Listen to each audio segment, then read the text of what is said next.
రాష్ట్రంలో నిరుద్యోగ సమస్యపై మనతో మాట్లాడడానికి బీజేపీ గ్రాడ్యుయేట్స్ ఎమ్మెల్సీ అంజిరెడ్డి గారు ఉన్నారు. సార్ నమస్తే అన్న.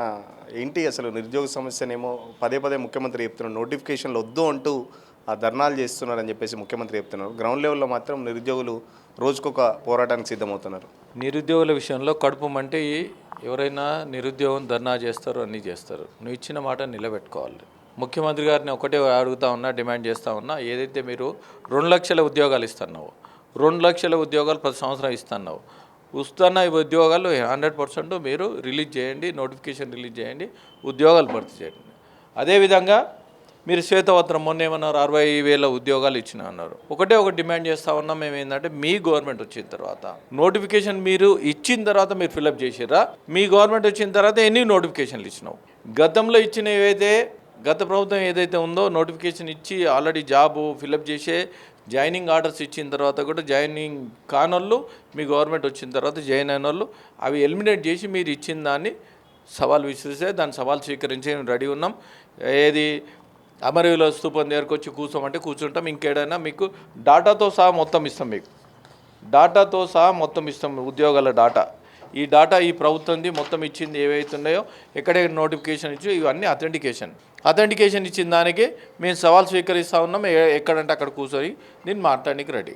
అదేవిధంగా మీరు చూస్తే ఏమవుతుందంటే, ఏ శాఖలైనా ఆ శాఖలో ఒకటి మేము ప్రభుత్వం డిమాండ్ చేసి, ఎప్పుడు సపోజు మొన్న రిటైర్డ్ అయిన తర్వాత ఇమ్మీడియట్లీ మీరు ఉద్యోగాల నోటిఫికేషన్ ఇచ్చి ఫిలప్ చేయండి.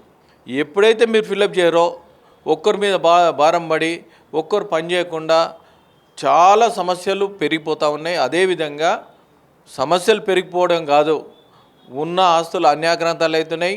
ఉన్న ఫండ్ అంతా ఎవరైతే ఈ గవర్నమెంట్ కాకుండా తర్వాత టెంపరవరీ పెట్టేసి ఎక్కడైతే టెంపరవరీ చేసారో వాళ్ళు కరెక్ట్ పనిచేయరు. వాళ్ళు ఒకటి ఏంటంటే, పర్మనెంట్ ఉన్న జాబ్ మీద గ్యారంటీ ఉంటుంది. ఈ జాబ్ గ్యారంటీ లేకుండా అవకతవకలు చాలా చేస్తావు, అవినీతి బాగా చేస్తూ ఉన్నారు. ఈరోజు బీజేపీ భరోసా కార్యక్రమంలో ఎవరైనా వచ్చారా? నిరుద్యోగులు వచ్చి ఎవరైనా మిమ్మల్ని కలిసే ప్రయత్నం చేశారా? కలిసి ఏం చెప్పారు? ఇప్పటి వరకు నిరుద్యోగులు మీరు చూసారు, చాలామంది జాబులు రాక చాలా ఇబ్బంది పడుతూ ఉన్నారు. గ్రూప్ 1 విషయంలో గిట్ట కోర్టుకు పోయారు, కోర్టు మొట్టికాయలు వేసారు. దాన్ని బట్టి మీరు చూస్తూ ఉన్నారు అవకతవకలు జరిగింది. ఇంకొకటి ఏంటంటే, ఎక్కడైతే పేపర్లు కరెక్ట్ దిద్దలేరని, తర్వాత ఏంటంటే చాలామంది ఎవరైతే సివిల్స్ రాశారో ఈ గ్రూప్ అనేది పెద్ద అవలీల కాదు. పుష్కరాలు వచ్చినట్టు 12 సంవత్సరాలకు ఒకసారి వచ్చి ఇది ఏదైతే నోటిఫికేషన్ ఇచ్చిన తర్వాత గత ప్రభుత్వం ఏదైతే ఇచ్చిందో 503 ఇచ్చినాక మళ్ళీ మీరు దాన్ని యాడ్ చేసి 563 ఏదైతే ఇచ్చింది నోటిఫికేషన్ కరెక్ట్ ఇవ్వకుండా మీరు ఇది తాత్కాలికంగా చేస్తూ ఉన్నారు. ఏజ్ బార్ అయిపోతూ ఉన్నారు, వాళ్ళు ఉద్యోగాలకు ఎలిజిబుల్ కాకుండా ఉన్నారు. మేము డిమాండ్ చేసేది ఒకటి ఏంటంటే, ఇన్ టైంలో అది ఒక సిస్టమేటిక్ జరిగేది. ఇది ఒకటి వేరేలు కాదు. ఎప్పుడైతే ఎవరైతే ఎంతమంది ఏ డిపార్ట్మెంట్లో 36 డిపార్ట్మెంట్లు ఉన్నాయి, ఏ డిపార్ట్మెంట్లో ఎవరైతే రిటైర్డ్ అయ్యారో ఆ డిపార్ట్మెంట్ ఆటోమేటిక్ అది ఫిలప్ చేయాలి. అది ఫిలప్ చేయకుండా హోల్డ్ చేసి నేను ఇచ్చిన అని కాదు, అది రొటీన్ పద్ధతిలో నడవాలి. ఇప్పుడు నేను ఒకటి చెప్తా ఉన్నాను, నా ఏజ్ ఈరోజు 50 ఏళ్ళు ఉన్నది. ఆపుకొని పెట్టుకుంటే నాది 51 ఏళ్ళు కాకుండా ఉంటుందా? అది పెరుగుతూ ఉంటుంది. దీని టైం అనేది ఎవరు ఆపలేరు. అందుకోసానికి మేము దయచేసి ఒకటే చెప్తా ఉన్నాం, మీరు ఒక ముఖ్యమంత్రిగా ఉన్నారు. ముఖ్యమంత్రిగా ఉన్నప్పుడు ఒక నోటిఫికేషన్ మీరే ఇస్తున్నారు 2 లక్షల ఉద్యోగాలు. అది ఇచ్చి మీ మాట నిలబెట్టుకోవాలి. మీ మీద ఏదైతే ఆధారపడిరో. ముఖ్యమంత్రి భారతదేశంలో ఏ రాష్ట్రంలో అయినట్టు వచ్చిన సంవత్సరంలోనే 60,000 ఉద్యోగాలు ఇచ్చినాం కనుక వేరే రాష్ట్రంలో ఇక్కడ 40,000 ఉద్యోగాలు ఇస్తే దేనికంటే దానికి సిద్ధమని చెప్తున్నాను. ఇప్పటి వరకు నీకు 60,000 ఉద్యోగాలు నోటిఫికేషన్ ఇచ్చినావా? ఇస్తే సవాళ్ళు స్వీకరించిన రెడీ ఉన్నాం. మీరు ఇచ్చిన నోటిఫికేషన్ 20,000 లోపలనే ఉన్నది. గతంలో ఏదైతే ప్రభుత్వం ఉందో ఆ ప్రభుత్వం ఇచ్చిన నోటిఫికేషన్ మీరు ఫిల్అప్ చేశారు, అంతేగాని 60,000 ఉద్యోగాలు కూడా 55,000 అవి ఇవి కలిపితే 55,000 ఉద్యోగాలు ఉన్నాయి. ఒక్కడు తల తగ్గినా కానీ నేను ఇది చేస్తా అది చేస్తా అన్నప్పుడు సవాల్ స్వీకరించి మేము రెడీ ఉన్నాం. దాన్ని ఎక్కడైతే అక్కడ కూర్చొని అమరవీరుల స్తూపం దగ్గర కూర్చొని నోటిఫికేషన్ ఇస్తే భారతీయ జనతా పార్టీ దేనికైనా సవాళ్ళు స్వీకరించని రెడీగా ఉన్నాం. అంటే గతంలో ఇదే ప్రభుత్వం రావడానికి నిరుద్యోగులను వాడుకొని ఇప్పుడు నిరుద్యోగుల్ని కొందరు కావాలని ప్రతిపక్షాలు రెచ్చగొడుతున్నాయి. అసలు ఉద్యమం చేసే వాళ్ళు అసలు నిరుద్యోగులే కాదని చెప్పేసి కాంగ్రెస్ పార్టీ లీడర్స్ కూడా చెప్తున్న పరిస్థితి. ఎట్లా చూస్తున్నారు దాన్ని? మొన్న పెద్దపల్లిలో జరిగినప్పుడు 55,143 ఉద్యోగాలు ఫిలప్ చేసామని ఇచ్చారు. మరి మొన్న ముఖ్యమంత్రి గారు ఏమన్నారు, 60,000 ఉద్యోగాలు ఫిలప్ చేసినాం. మరి గ్యాప్ కనిపిస్తామన్నది కదా, దీన్ని తీసుకొని చూపించండి. ఇది తీసుకొని చూపించండి. అదేవిధంగా నోటిఫికేషన్ ఇచ్చిర్రో నోటిఫికేషన్ పేపర్లతో సహా ఇస్తాం మీకు, అది తీసుకొని చూపించండి. నోటిఫికేషన్ ఇచ్చింది ఏదైతే ఉందో, ఇగో నోటిఫికేషన్ ఇది ఇచ్చింది చూడు, నోటిఫికేషన్ ఇచ్చింది, ఎన్ని ఉద్యోగాలు చూసుకోండి మీరే. దీన్ని బట్టే అర్థమవుతుంది కాంగ్రెస్ ఏదైతే ఇచ్చిందో, ఇచ్చిన మాట నిలబెట్టుకోకుండా ఉండి ఏదైతే ఉద్యోగాలు ఉన్నారో నిరుద్యోగాలు మీ మాటని ఇచ్చేసి గత ప్రభుత్వం పనిచేయింది, ఇప్పుడు మేము పనిచేస్తామనే నమ్మకంతో చాలామంది ఓట్లేసి గెలిపించారు.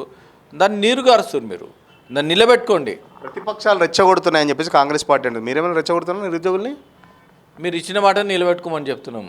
రెచ్చగొట్టేది కాదు, ఇచ్చిన మాట నిలబెట్టుకోమని చెప్తున్నాం. రెచ్చగొట్టేది అనేది వేరే రకంగా. రెచ్చగొట్టేది ఏంటంటే నువ్వు ఈయన మాట మేము మాట్లాడుతున్నాము, రెచ్చగొట్టినాము. ఇచ్చిన మాట నిలబెట్టుకోమని చెప్తున్నాం. ఇచ్చిన నోటిఫికేషన్లో ఏదైతే మేనిఫెస్టోలో పెట్టిరో, మేనిఫెస్టో పెట్టిన దానికి ఇంప్లిమెంటేషన్ చేయమంటున్నాం. అది నిలబెట్టుకోవాలి కాంగ్రెస్ ప్రభుత్వం. అది నిలబెట్టుకున్నప్పుడు, ఎందుకంటే వాళ్ళ కుమ్ముల్లో మంత్రులే కొట్లాడుతూ ఉన్నారు. వాళ్ళ కొట్లాట వాళ్ళకే సరిపోతలేదు, ప్రజలకు న్యాయం చేయడానికి వీళ్ళకి టైమే లేకుండా ఉన్నది. గతంలో బీజేపీ కానీ లేకపోతే బీజేపీ అనుబంధ బీజేవైఎం కానీ చాలా రకాల ఇష్యూస్ మీద నిరుద్యోగులకు సంబంధించి పోరాటం చేసింది, జైలుకి వెళ్ళింది. బట్ బీజేపీకి సంబంధించి ఏం చెప్తారంటే నిరుద్యోగులకు సంబంధించి భవిష్యత్తులో వీకు ఎలాంటి పోరాటం చేయబోతున్నారు వాళ్ళకి సంబంధించి? ఒకటి, మా బీజేవైఎంఓ గతంలో 38 సార్లు ఎంతో వేల మంది మీద కేసులు పుటప్ చేయడం జరిగింది.